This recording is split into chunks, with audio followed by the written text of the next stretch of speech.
Kwani shida nini sasa? Nisikilize basi kwanza. Kwani shida nini? Nimekwambia toka kule mimi nishafika nyumbani kwetu.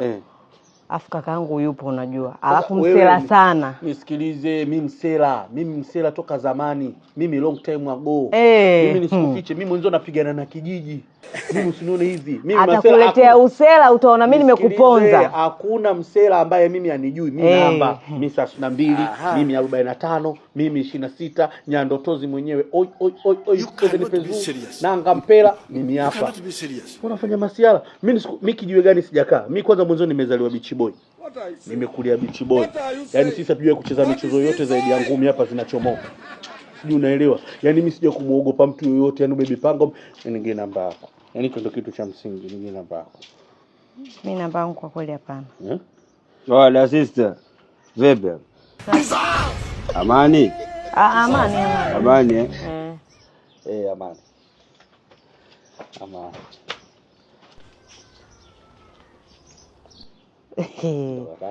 Wewe umesema msela wewe? Mbona umeogopa?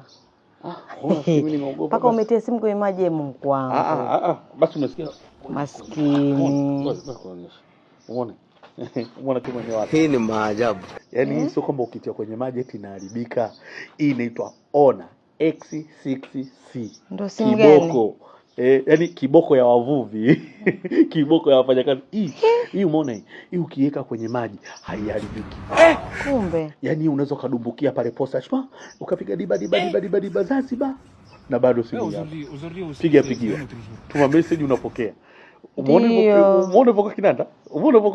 Na hii labda nikwambie. Utaivunja hiyo. Haivunjiki. Hii haivunjiki.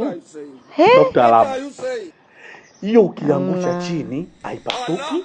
Ukiingiza kwenye maji, umeona hiyo ukiingiza kwenye maji bado inafanya kazi. Au ndo anaitwa Honor X6C.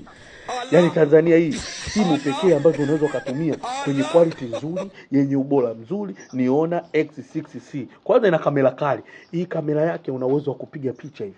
Alafu kama kitu ukipenda kuna AI trash. Unaenda pale unatoa kitu usichokipenda unabakia mwenyewe. Na sasa hivi hata ukifanya ukipiga picha hivi X wako si yupo. Unaufuta. Unabakia mwenyewe. Sasa fanye uende atarudi tena yule. Mimi wewe nisikilize, mimi mwamba. Wewe nimeshakwambia sikutaki. Nisikilize sasa wewe cha. Bwana sisi vipi? Hii si ndio inatoa moja kwa moja? Ndio hiyo. Asante. Kweli jamani.